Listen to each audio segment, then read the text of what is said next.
Look at your eyes. Not in a photograph, not on a screen, in a mirror if you can. Actually, look at them. Whatever color they are, brown, blue, green, hazel, gray, some combination of the above, that color is one of the most personal things about you. It's also one of the newest. For almost all of human history, every human being on Earth had brown eyes. Every one, no exceptions. For hundreds of thousands of years, if you had walked into a room full of humans anywhere on the planet, you would have seen the same eye color looking back at you every time. Then, quite recently, something happened. A single genetic mutation in a single person changed the color of an eye. And that change spread to hundreds of millions of humans alive today. If your eyes are anything other than brown, you are the direct descendant of an evolutionary event so recent that it happened after the invention of agriculture. The story of when and why your eye color exists at all is one of the strangest chapters in human history, and almost nobody knows it.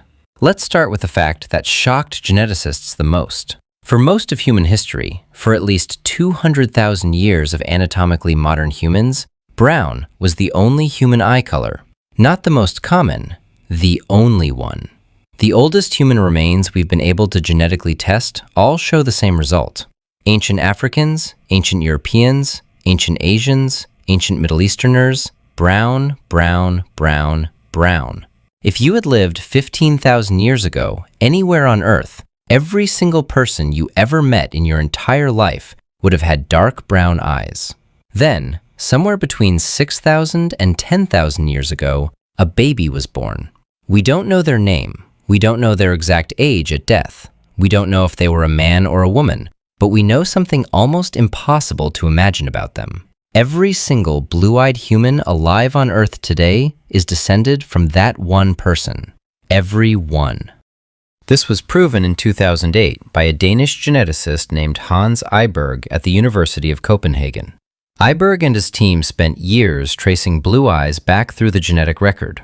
They analyzed the DNA of hundreds of blue-eyed people from different parts of the world: Denmark, Turkey, Jordan, the Middle East, various regions of Europe and Asia. They expected to find several different mutations that had independently produced blue eyes in different populations. That's not what they found. Every single blue-eyed person tested had the exact same mutation in the exact same location on the exact same gene. A gene called OCA2, controlled by an upstream region called HERC2. The mutation was so specific, so identical across every sample, that it could only have originated one time, in one person, whose descendants slowly spread across a continent, and who now number somewhere between 300 and 400 million people alive today. That is what a modern evolutionary event actually looks like. But there's a strange twist to this story that overturned an even older assumption. For a long time, scientists believed that as humans migrated out of Africa into colder, darker regions of Europe, their skin gradually lightened first, and then their eyes lightened afterward. The order made sense. Lighter skin absorbs more vitamin D in low sunlight climates. Lighter eyes seemed like they'd naturally follow. Then, in 2018, researchers analyzed the DNA of a 10,000-year-old skeleton found in Cheddar Gorge in southwest England. The skeleton belonged to a hunter-gatherer who lived long before agriculture reached the British Isles. He is now known as Cheddar Man. When researchers reconstructed his appearance, they discovered something no one expected. He had dark skin, and he had blue eyes. The two traits that modern people almost always assume go together, pale skin, pale eyes, had actually appeared at completely different times in human history. Blue eyes came first. Pale skin came thousands of years later, which means that for a long stretch of time, right at the end of the last ice age, there were groups of dark-skinned, blue-eyed humans walking across Europe, hunting, living, dying, without ever knowing they were the beginning of one of the largest cosmetic shifts our species would ever undergo. Now let's talk about the other eye colors. Green eyes are the rarest of all. Only about 2% of humans alive today have green eyes, roughly 160 million people out of 8 billion. Green eyes appear to be an even more recent variation, likely emerging in Northern and Central Europe within the last few thousand years. Hazel eyes are a combination effect. They occur when a small amount of the same mutation blends with the older brown-eyed genetics, producing that shifting mix of green, brown, and gold that changes depending on the light. Gray eyes are even stranger. They involve additional variations in the structure of the iris that scatter light differently, producing the pale, silvery color. All of these, blue, green, hazel, gray, are variations that appeared after brown had been the universal human eye color for hundreds of thousands of years, which raises a question that geneticists have been arguing about ever since. If eye color has no obvious survival advantage, if it doesn't help you see or hunt or resist disease, then why did the mutation spread at all? The most likely answer is one of the most human answers imaginable. Someone found it attractive. Sexual selection is a real evolutionary force. When a trait becomes desirable to potential partners, it spreads faster than natural selection alone can account for. Somewhere in ancient Europe, blue-eyed babies started being seen as beautiful, unusual, or striking. Their parents had more children. Those children were preferred as mates. Their descendants spread across a continent. There is no other clean explanation for why a genetically neutral trait would go from one person to hundreds of millions in just a few hundred generations. It spread because people liked it.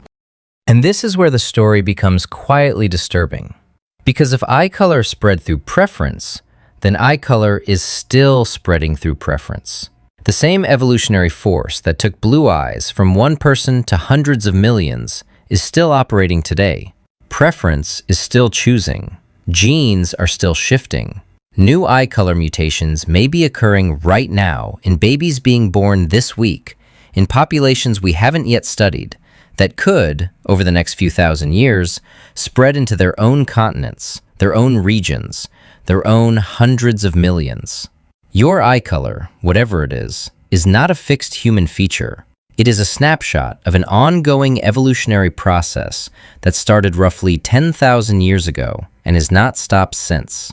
Which brings us back to what you might be able to see right now if you looked into a mirror. You are not looking at just your eyes. You are looking at the visible signature of an evolutionary event so recent that it happened long after humans built the first cities. If your eyes are brown, you carry the deepest, oldest, most universal human trait, the eye color of nearly every ancestor you've ever had for hundreds of thousands of years. If your eyes are blue, you are the direct descendant of a single person whose name has been lost to history, but whose one small mutation is now looking back at hundreds of millions of faces every day. If your eyes are green or hazel or gray, you carry variations even more recent. Evolutionary experiments still spreading through the human population in real time. The eye you use to look at yourself in the mirror is younger than most of what you would consider civilization. It is not yours alone. It belongs to a lineage of humans who never met you, most of whom couldn't have imagined you, but who lived and died and passed something quiet through their bodies until it arrived one morning in the face you saw when you woke up today. Look at your eyes again, whatever color they are. You are, quite literally, watching evolution happen.